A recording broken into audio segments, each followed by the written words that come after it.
Kaixo, Patricia Barkera naiz, Arrasatekoa naiz, eta orain dela urte batzuk batxilergoa egin ostean haurreskuntzako gradua egin nuen.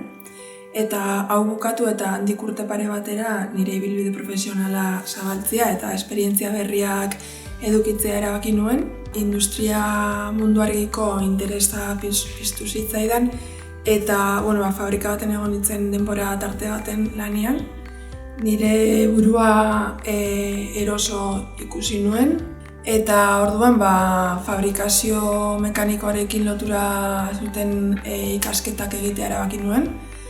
Eta goi mailako heziketa ziklo bat egin dut eta oso pozik nago hartutako erabakiarekin.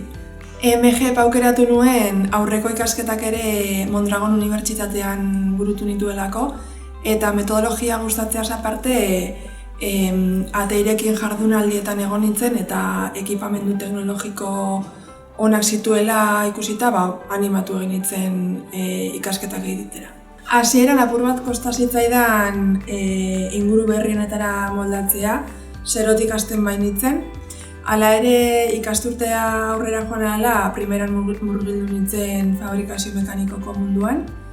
Goi mailako heziketa zikloan erronka ezberdinak egin izan ditugu taldeka.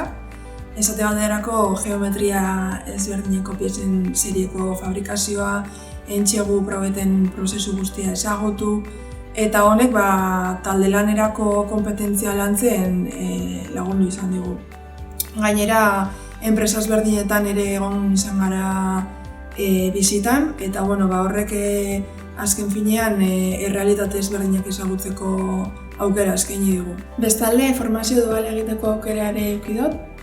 2 laborategitan egon nien eta esperientzia oso onuragarria izan da.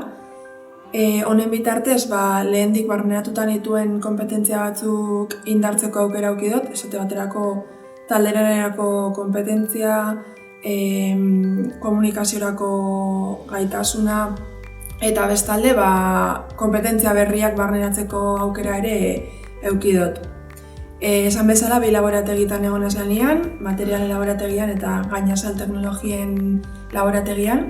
Eta bertan egiten dena batez be materialak ezaugarritzea da. Gure lanaren bitartez materialak aztertzen ditugu, entxeguak egiten ditugu eta guztia dokumentatu egiten dugu ondorengo balorazioak egin ahal izateko. Esperientzia imaginatu nuena baino positiboagoa izan da.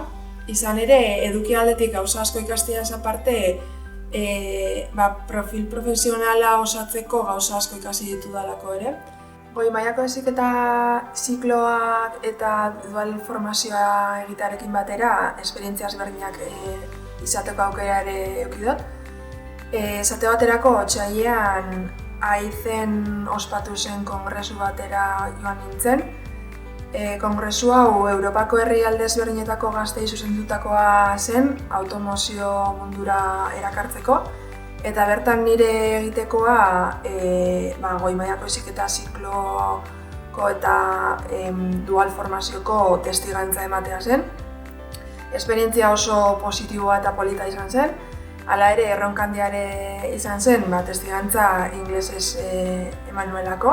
Esperientzia honek lan mundurako ateak zabaldu dizkit eta hemendik aurrera nire helburua lanean jarraitzea da. Lanpostuak horrela eskaintzen didalako izango da eta etengabeko ikaskuntza baten murgilduta egoteko, baina lanean enfokatuta.